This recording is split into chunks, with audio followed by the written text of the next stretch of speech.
안녕하세요.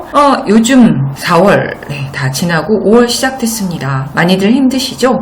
코로나로 인해 많이들 힘들고 경제 상황들도 많이 힘들어지는 상황이에요. 그런데 지금 이런 상황이 위기가 기회다라는 말 있죠. 이런 어려운 경제 속에서도 어떤 기회라는 것들은 있어요.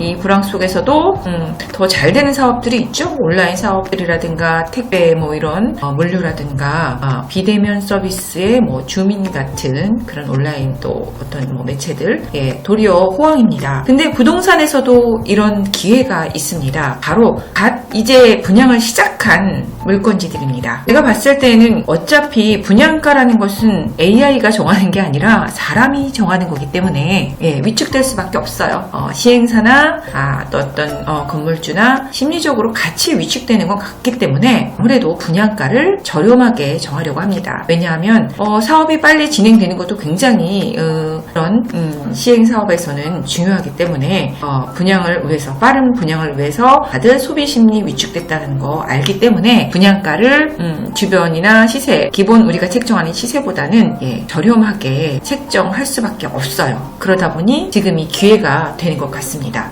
바로 이 물건이 그런 곳이라 긴 서두를 말씀드렸습니다. 지금 평형 대비 위치 대비 가격이 상당히 저렴했어요. 주변 나와야 되는 시세보다는 제가 볼 때 3,000에서 5,000 정도 저렴하다라고 보여집니다. 얼마나 많은 물건지를 봤습니까? 가격을 보면 이게 어느 정도 수준인지를 이제 알 수 있을 정도는 됩니다. 저도. 그런데 가격이 한 3,000에서 5,000 정도는 저렴하다라는 위치, 평형이라든가 어떤 시설 대비 그렇게 평가를 내렸습니다. 그리고 앞으로의 어떤 시세 차익도 노릴 수 있는 곳, 그리고 오피스텔로서의 요건을 100% 갖춘 곳, 그래서 발빠르게 소개시켜 드리고 싶은, 그리고 저도 탐나는 물건이라 이렇게 서두가 길었습니다. 그럼 한번 자세히 들어가 보겠습니다. 본 물건지는 시세 차익도 있다고 말씀을 드렸죠. 그 이유는 서울에서 가장 큰 어떤 개발의 지역이라고 한다면은 바로 그 GBC 타워이죠. 그리고 영동대로의 환승센터 개발입니다. 그리고 GTX 모든 것들이 총망라된 머메드급 개발은 어느 곳을 비교할 수 없는 곳이 바로 강남권 일대의 핵심 개발들입니다. 그 중에 말씀드린 것처럼 GBC 타워는 예전에 한정부지였고 우리가 많이 이슈가 된 것 중에 하나이죠. 현대타워가 이미 인허가를 받았고 건축을 시작했습니다. 그리고 그에 따른 경제적인 파급 효과 보시면 깜짝 놀라실 거예요. 264조입니다. 일자리 120만 명 이상이라고 한다면 신도시가 하나 생기는 거예요. 엄청나죠? 그만큼 많은 일자리들이 들어선다는 건 인구 유입이 된다는 것이고 그 인구들이 어딘가 거주를 해야 할 때 아무래도 인근 지역을 찾게 되죠. GBC 타워가 있는 여기 어느 역입니까? 2호선과 9호선의 사이에 바로 GBC 타워가 있기도 하고 이 영동대로도 이곳에 480m 그 사이에 관해 지어지는 것이기 때문에 9호선이라는 호선이 더욱더 앞으로 갈수록 그 골드 노선에서 골드 트리플 노선이 될 것 같습니다. 근데 바로 이 9호선의 역세권에 위치해 있는 오피스텔들이라면 일단은 좋은 점수를 가산점을 받을 수 있는데 그곳에 위치해 있어요. 그것도 초역세권 1, 2분 거리에 위치해 있고요. 그런데 앞으로 이 많은 인구들이 유입됐을 때 당연히 수요층으로 확보가 된다고 할 수 있겠죠. 그리고 영동대로 개발 많이들 들어보셨지만 엄청난 개발입니다. 지하 6층으로 지하 3개가 형성된다고 보시면 될 것 같아요. 그 안에는 없는 것이 없습니다. 저는 가끔 그런 생각을 해요. 이 정도 규모라고 한다면 혹시라도 전쟁이 나면 이 지하로 숨어야 되겠다라는 생각이 들 정도였어요. 다 있거든요. 이 안에는 택시, 버스 정류장, 그리고 공항터미널, 그리고 모든 극장, 쇼핑센터, 문화시설들, 그리고 역들도 6개 여기 있습니다. 위례 신사선이라든가 좀 더 자세히 말씀드릴 수 있겠습니다만 그뿐이 아니죠. 앞으로 들어서는 GTX 노선들도 이곳에 총망라가 되죠. 보시는 것처럼 C노선과 A노선이 이 삼성역을 지나게 됩니다. 그리고 하나 더 지구단위 계획으로 이 모든 것은 같이 이루어지게 되어 있어요. 그 중에 하나가 잠실국제교류복합지구죠. 또 무시할 수 없는 큰 개발인데요. 이러한 개발들을 모두 받아 안을 수 있는 오피스텔입니다. 좀 더 자세한 내용들을 살펴본다면은 더더욱 가격적인 면, 수익률적인 면 모두 다 충족을 하기 때문에 모처럼 참 투자하고 싶다, 나도 하고 싶다라는 생각이 드는 오피스텔 같습니다. 좋습니다. 특히 어떤 오피스텔에 있어서는 어떤 그 밀집 지역들이 대부분 직주 근접에 뭐 초밀집 지역에 많이 들어서요. 그래야만 또 수익률도 좋고 유동인구나 공실의 위험에서도 벗어날 수 있기 때문인데요. 그뿐이 아닙니다. 이곳은 어떤 녹지, 공원화, 공세권이라고 하죠. 그리고 호수가 있는 어떤 물과 습과 산이 모두 어우러진, 그리고 편의시설도 다 있고 놀이공원까지 있죠. 이런 것들을 모두 누릴 수 있는 곳에 위치한 오피스텔이라면 모든 걸 다 갖췄어요. 주거 요건으로도 갖췄고 직주 근접으로도 갖췄고 교통 여건으로 갖췄고 그 다음엔 가격적인 부분까지 갖췄기 때문에 좀 더 큰 세대였으면 좋겠다는 생각이 들 정도로 상당히 좋은 모든 조건 100% 갖췄다고 말씀을 드린 거예요. 내용들을 보시면은 그 이유를 더 잘 아실 텐데요. 보시는 것처럼 지금 9호선과 8호선입니다. 더블 역세권이에요. 그리고 도보 1분, 2분 거리에 있는 초역세권입니다. 한 가지 영만 갖춰도 되는데요. 골든 5호선인 9호선과 8호선을 모두 갖춘 더블 역세권의 초역세권이라는 거. 그리고 계약 면적과 전용 면적을 보겠습니다. 전용 면적 20.64제곱미터이고요. 계약 면적 36.18제곱미터예요. 이곳은 원룸이 아닙니다. 요즘 가장 트렌디한 1.5룸이에요. 침실과 주방, 거실 공간이 따로 이루어져 있고요. 주방 공간도 아일랜드 식탁까지 있는 굉장히 짜임새가 있었고, 안에 들어있는 어떤 인테리어들 한 셈으로 다 이루어져 있는데, 저 인테리어도 다른 오피스텔에서 볼 수 없는 어떤 원목과 화이트의 분위기가 깔끔하게 잘, 그리고 효율적인 공간들 활용, 가구 배치, 북박이 장까지 잘 되어 있었어요. 특히나 스타일러가 이미 사진 실사에서 보시는 것처럼 방 쪽에 이렇게 많은 수납장과 함께 빌트인으로 들어 있었습니다. 그리고 화장실도 잘 그대로 보시는 것처럼 샤워 부스 따로 설치되어 있어서 잘 쾌적하게 이용이 되어 있었고요. 또 하나 가장 마음에 들었던 건, 저도 여자인지라 화장대가 따로 빌트인으로 되어 있었어요. 너무 좋았습니다. 지금 살짝 보이시는지 모르시겠지만 전면 거울에 화장대 서랍을 열면 화장품과 액세서리를 넣을 수 있는 화장대 공간이 따로 배치가 되어 있었어요. 굉장히 섬세하죠. 스타일러도 있었고, 그리고 풀 옵션에 나머지들 다 또 기본으로 가지고 있는 것들도 있었고요. 말씀드린 것처럼 올림픽공원이라든가 석촌호수, 그리고 먹자골목, 모든 어떤 생활의 편의시설, 녹지 공간까지, 녹지 시설들까지 다 이용을 되는데, 이것이 바로 다 도보로 가능하다는 거. 이렇게 쾌적한 주거 환경을 갖춘 오피스텔이었습니다. 그리고 역세권, 제가 말씀드린 100% 맞죠? 모든 여건을 다 갖춘 100%였습니다. 그리고 녹색 인증을 받은 건물이기 때문에 취득세가 10%가 감면이 되는 이런 좋은 조건을 가지고 있습니다. 분양가 보실까요? 말씀드린 것처럼 위기가 기회다라는 그런 오피스텔이에요. 이제 분양을 시작했기 때문에 분양가 책정, 한참 코로나가 가장 극한이었던 3월에 분양가가 책정이 된 것이죠. 3, 4월에 분양가가 책정이 되다 보니까 이렇게 저렴하게 나왔습니다. 1.5룸입니다. 1.5룸인데 2억 7,500만 원이에요. 근데 이미 임대 예상가는 2억 7천만 원, 주변 시세 조사해보니 2억 7천만 원 사실은 더 이상 되기도 합니다. 2억 7천만 원으로 보수적으로 잡아도 그렇습니다. 이곳은 또 완공이 앞으로 2021년 지금 7월이에요. 그러다 보니까 아직도 시간은 더 있습니다만 현재 임대 예상가만으로도 충분히 갭 투자를 하셨을 땐 500만 원으로 가능한 소액 갭 투자가 돼요. 물론 계약 시에는 10%인 2,750만 원을 잠시 넣어야 된다는 건 있습니다.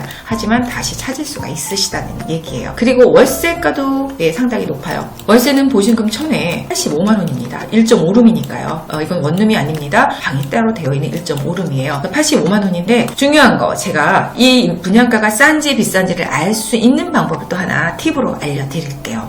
지금 대출 보통 오피스텔들 어느 정도 가능합니까? 60%가 보통이죠. 근데 좀 높다 하는 곳은 70%까지 가능해요. 이 대출은 감정가에 의해서 되는 거기 때문에 높다는 건 그만큼 분양가가, 대출이 높다는 건 분양가가 저렴하다는 뜻이에요. 감정가로 대출을 받기 때문이에요. 그렇기 때문에 이곳은 감정가에 대비 80% 대출이 가요. 그만큼 80%까지 육박했다는 거는 그만큼 분양가가 저렴하다라는 뜻이에요. 이거 살짝 계산해보면 깜짝 놀라실 거예요. 대출이 80%까지 가능하기 때문에 대출을 이용했을 때는 2,200만 원까지 대출을 받으실 수 있으세요.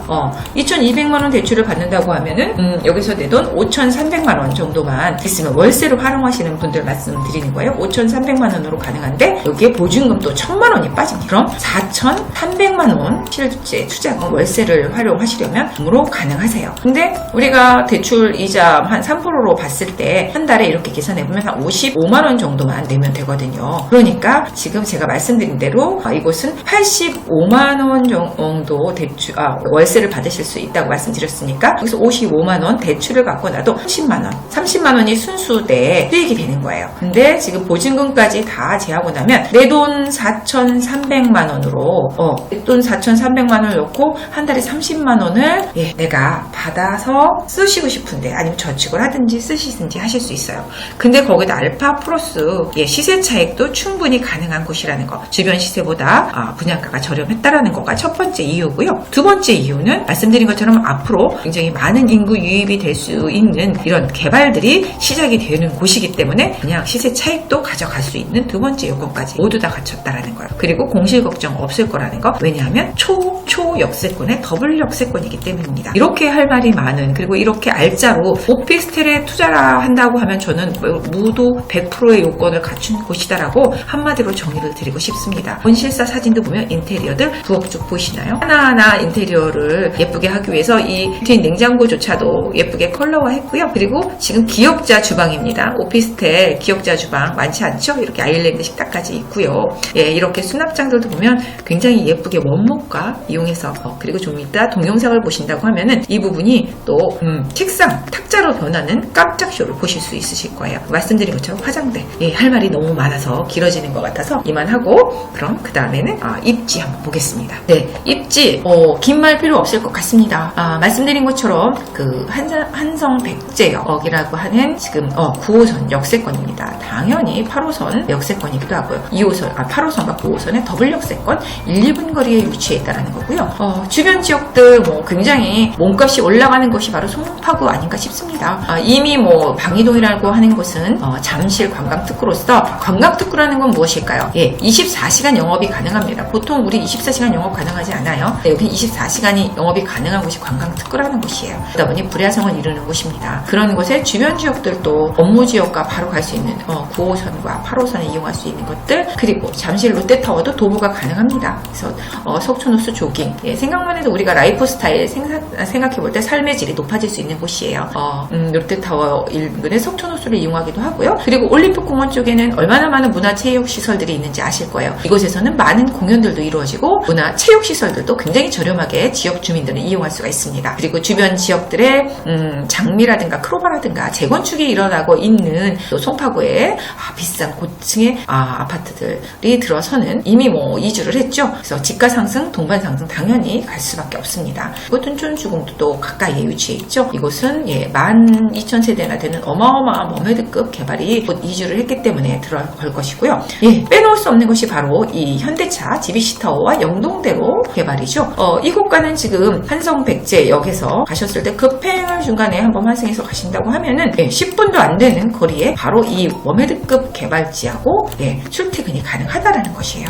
이보다 더 완벽한 오피스텔의 조건을 갖출 수 있을까요? 역하고도 도보로 1분밖에 걸리지 않는데 여기에 10분도 안 되는 한 9분 정도? 9분도 안 걸릴 것 같아요. 그럼 총 도보까지 이용해서 출근길이 10분밖에 안 된다는 거. 삶의 질이 높겠죠? 주변 지역에는 많은 편의시설들과 백화점 이 안에 다 있죠? 마트 다 있고 영화관 다 있고, 그리고 조깅할 수 있는 공원도 있고, 그리고 문화체육시설도 이루어져 있고, 그 다음에 현대 아산병원, 대형 병원이 또 가까이에 있습니다. 이보다 더 완벽할 수 있는 위치가 있을까 싶습니다. 거기다 가격까지 저렴하다라는 거 반갑게 기분 좋게 소개해드리고 있습니다. 개발 호재에 종전에 이미 다 말씀드린 것 같습니다. 그래서 좀 더 빠르게 개발 호재에 들어갈게요. 말씀드린 것처럼 현대 GBC타워 착공이 이미 확정이 되었고요. 그리고 영동대로 개발 이미 이것도 같이 들어갑니다. 왜냐하면 GBC타워의 설계 도면에는 영동대로의 지하로 출구가 나와져 있기 때문에 같이 연계해서 개발이 들어갈 수밖에 없어요.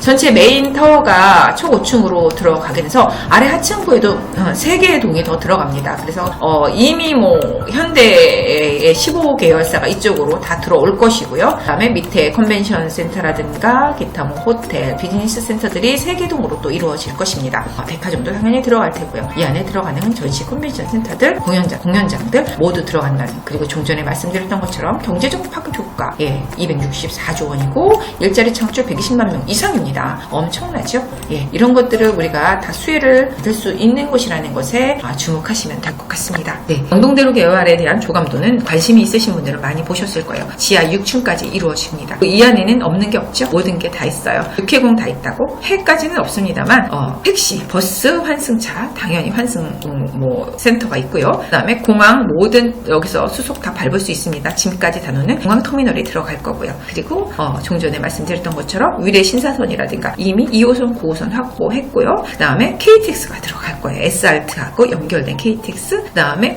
GTX, 신호선과 N호선 모두 들어갑니다. 이렇게 해서 한 6개 여기 들어가죠. 더 이상 말할 게 없죠. 이 안에 모든 당연히 스타필드도 들어가 있습니다만 앞으로 더 많은 대형 쇼핑몰들 다 들어갈 테니까 기대해 보셔도 나중에 또 관광 가셔야 되겠죠. 많은 관광객들도 많이 유입이 될 테고요. 좀 더 자세한 조감도였습니다. GBC 타워 들어간다라는 거 말씀드렸죠. 보시는 것처럼 이렇게 삼성역을 중심으로 해서 이렇게 들어가는 거예요. GBC 타워가 있지 않아도 사실은 삼성역 일대에 전체적인 개발들 말씀드렸어요. 잠실운동장에 국제교류센터도 이쪽에 하나 들어가는데요. 이게 한꺼번에 이루어집니다. 거의 비슷하게 차례대로 도민으로. 왜냐하면 지구단위 계획으로 해서 한꺼번에 이루어지기 때문에 이곳은 이미 첫 삽을 뜨는 현대 GBC 타워가 들어간다고 했을 때는 계속해서 도민으로 이루어질 거예요. 영동대로 구간 480m 구간 지하 6층 들어가고 그리고 탄천을 끼고 이쪽에 마리나 해상공원이 들어간다고 해요. 그리고 아시죠? 영동대로가 지하로 6층이 들어가면 상층부가 그냥 도로가 아닙니다. 광장이 되는 거예요. 우리가 알고 있는 광화문 광장이나 아니면은 여의도 광장처럼 공원화가 되는 겁니다. 그림이 달라져요. 그리고 이쪽에는 또 잠실운동장 리모델링을 하면서 한강이 바라다 보이는 그런 관람석이 들어선다고 하는 상상만 해도 너무 좋을 것 같아요. 그리고 이 안에 국제교류센터의 컨벤션 센터들이 또 들어갈 것이고요. 그리고 그거에 대한 자세한 내용들이 이렇게 좀 들어가 있습니다. 조감도에 대한 계획도인데요. 잠실 야구장과 그리고 국유지 올림픽 규 경기장 리모델링 하는 것들. 그래서 한 42만 제곱미터 정도 된다고 보시면 돼요. 이렇게 전체적인 조감도이고요. 이렇게 어떤 조감도를 시뮬레이션 식으로 보신다고 생각하시면 되고요. 그리고 우리가 물건지가 들어있는 방이동 쪽에 잠실 관광특구에 관한 부분입니다. 잠실 관광특구라고 하는 곳은 24시간 영업을 할 수 있는 곳이라고 말씀드렸죠. 그곳은 이렇게 전체적으로 지금 올림픽 공원을 중심으로 해서 이 물건지가 있는 곳이 이곳이겠죠. 방이동 한 가운데 있는 겁니다. 올림픽 공원과 롯데타워 그러면서 그 사이에 있어요. 당연히 관광특구가 될 수밖에 없는 지역이죠. 최대의 요지에 들어있다고 보시면 되겠습니다. 현재 1,700만 명 이상의 외국인들이 또 이곳을 찾기도 하고요. 전체적인 이 지역에 대한 그 관광특구 어떻게 이루어지는지를 말씀드렸어요. 올림픽공원과 롯데타워 다시 한번 이렇게 요점을 보낸 거예요. 지금 보시는 것처럼 송파구 일대의 그 면적을 보면은 면적이 가장 크다는 걸 좀 보시는 거예요. 다른 관광특구들이 있습니다. 이렇게 이태원이나 명동, 남대문, 동대문, 종로, 이렇게 강남 이쪽 이때의 관광특구들이 우리나라에 몇 군데가 있어요. 이 5군데 중에 가장 큽니다. 보시는 것처럼 지금 69만 8천 제곱미터 이상의 가장 큰 관광특구라는 거를 지금 말씀드리는 거예요. 규모 중요하죠? 그리고 이렇게 주변 지역들 석촌호수나 아니면 올림픽공원 그리고 광나루 한강공원이라든가 잠실 롯데타워들이 도보로 가능하다는 거. 마지막으로는 주변 지역에 대규모 재건축들이 일어난다고 말씀드렸죠. 가까이에 크로바, 미성, 장미 등이 이주를 하고 재건축이 일어나고 있고요. 그리고 동촌 주공 지역도 지금 이미 이주를 했고 재건축이 일어나기 때문에 주변 지역들은 고가의 아파트들로 들어서기 때문에 주변의 인프라나 어떤 지역적인 수준도 같이 집가는 같이 동반 상승을 하는 거 아시죠? 내 지역만 내가 살고 있는 그 위치 그 건물만 좋으면 안 돼요. 주변 지역이 다같이 높은 프리미엄을 가져야만 그 지역의 집가도 상승을 하는 것이기 때문에 이런 주변의 높은 집가를 견인할 수 있는 이런 개발들은 중요한 집가 상승의 요인이 된다고 말씀드릴 수 있겠습니다. 그래서 전체 송파 지역에 대한 전에 말씀드렸던 장미, 진주, 미성, 크로바 이런 지역들에 대한 재건축 얘기를 말씀드린 거였습니다. 지금까지 송파구 방이동에 위치해 있는 강남권 개발의 수혜지이면서 오피스텔의 필수 요건을 모두 100% 충족하는 그런 수익률면이라든가 시세 차이까지 모두 갖춘 그런 더블 초역세권의 원룸이 대부분 90%인 오피스텔의 귀한 트렌디한 1.5룸 오피스텔 소개해드렸습니다.